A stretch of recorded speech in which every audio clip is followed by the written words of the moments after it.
हमको नहीं गाना है, पहले माइक ठीक करवाइए उसको, पहले सही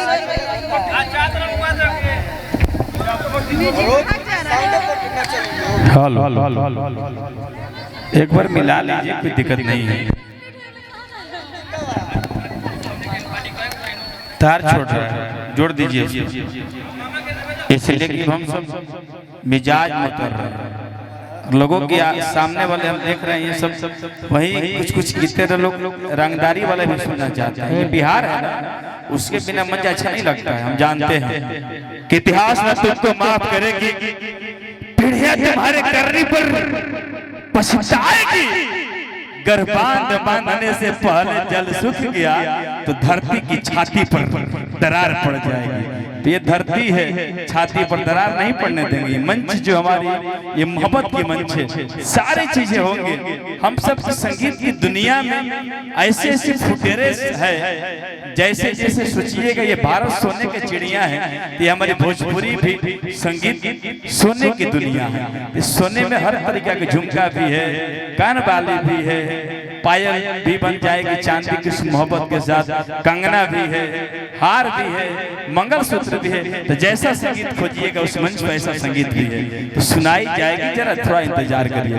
बबीता सागर जी हम सबके मंच में उपस्थित थे। मैं आपको भी हृदय से अभिनंदन स्वागत वंदन करता हूँ। और भी कई लोग हैं, धीरे धीरे उतरेंगे। एक चीज मैं सुनाऊंगा आप सबको। आजकल ऐसी चीज हो गई है भैया, मैं तो इतना ही जानता हूँ इस देश में तब तक ऑपरेटर बहुत मिलाते रहिए। मिला लिए हो गया मेरा काम, दे तू माइक बोलने गाने के लिए। तो चलिए आदरणीय ऋतु जी शुरुआत करिए, इसलिए कि मैं बीच में आ जाता हूँ, थोड़ी सी ड्रिंक्स भी रख।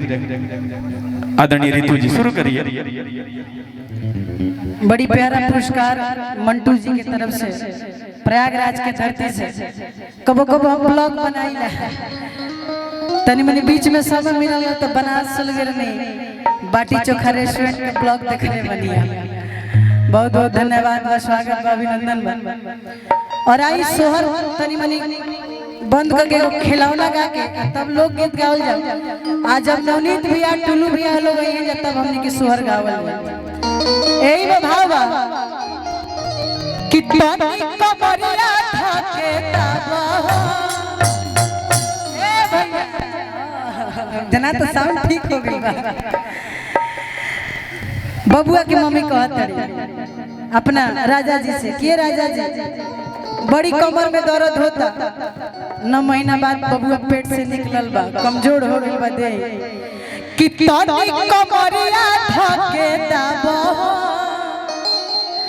अरे बबुआ के पापा। मंटू जी की तरफ से प्रयागराज की धरती से हमनी के तक कुंभ नहाए के मौके ना मिलल। हम तो ये नु बा का जब देर से परिचय होई तो ये नु होई। ओहो चलिए अब अपना कांटेक्ट नंबर दे। लॉकू में नहाए खातिर मिलत हवा। अब की बारी हरिद्वार चाहे नासिक जा। सुधीर शर्मा जी, अरवल जिला पंचायत। नहीं नहीं, ये सब लोग भुनिहारी हैं। बोल हाँ, यहाँ थोड़ा सा हम लोगों का टाइटल ऐसा है भुनिहार के, हम लोग सब टाइटल ले लिए हैं। वो शर्मा हो, पाड़े हो, चाहे राय जी लोग हो, हाँ वो भी लिखते हैं सिंह, लेकिन भुनिहार ना है। कहत रही है नहीं आई रितिका जी कि तनी कमरिया ढके दाबो, ए बबुआ के पापा।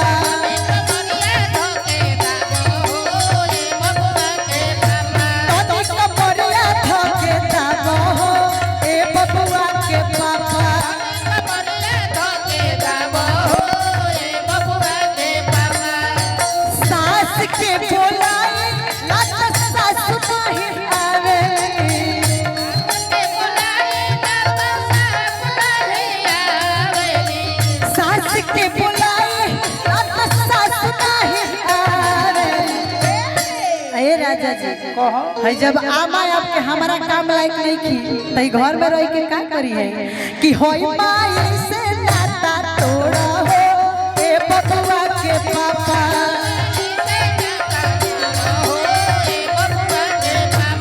तो कमरिया धोके जाबो ए बबुआ के पापा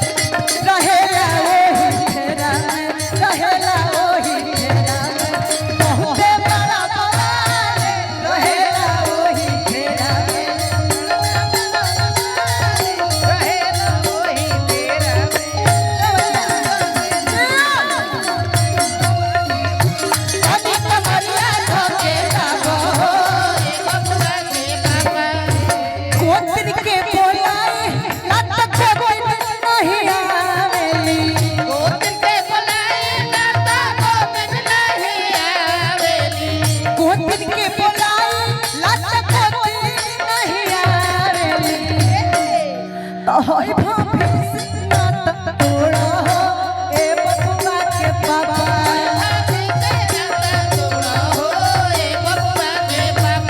तो कमरिया धोके जाबो ए बबुआ के पापा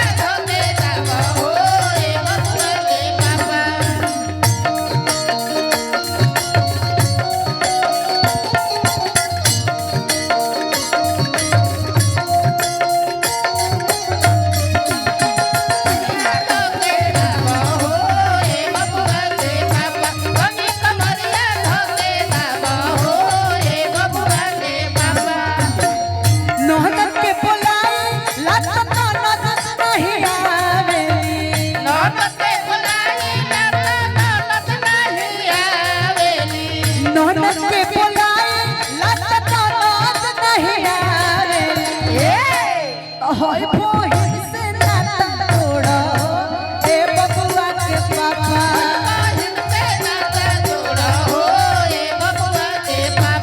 तो कमरिया धोके जाबो ए बबुआ के पापा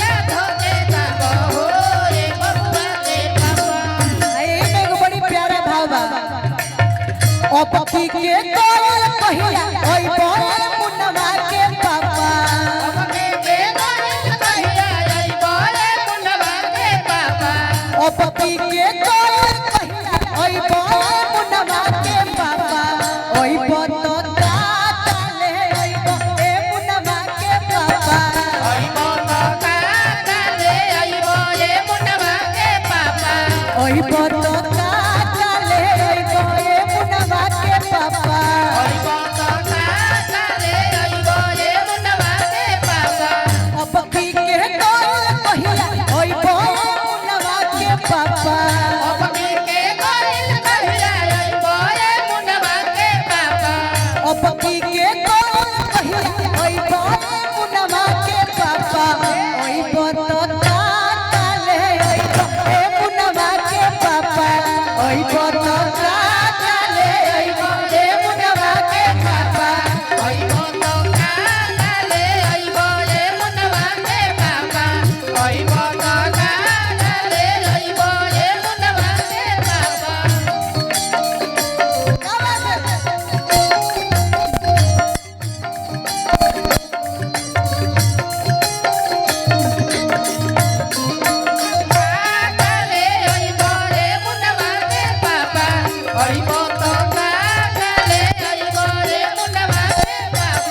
नहीं चाहे सारा साड़ी नहीं चाहे चोली हो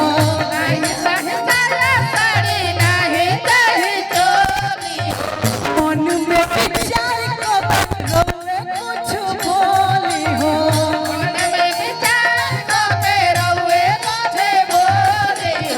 नहीं चाहे सारा साड़ी नहीं चाहे चोली हो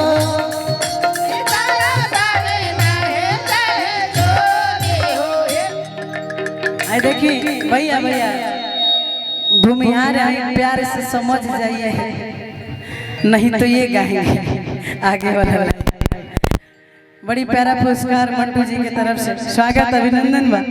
कहत है मेरे रुआ कि नहीं चाहे सारा सोनी नहीं चाहे चोली हो मन में विचार कर रोए कुछ बोली हो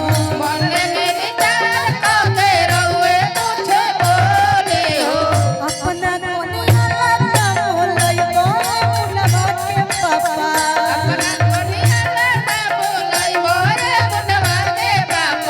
अपना कोनिया लगा बोलई मुनवा के पापा अरे ओई हो तो कुछ लेके आई हो रे मुनवा के पापा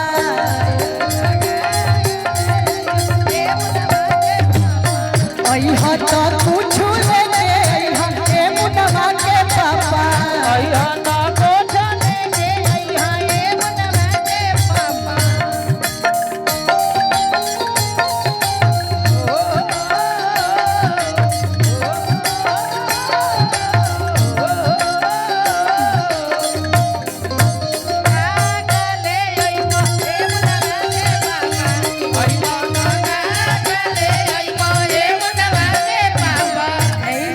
हमनी के भैया एने बैठल बानी जा मुन्ना भैया मंटू भैया ए लोग खातिर कहे के बा कि हई पुलिस पर शासन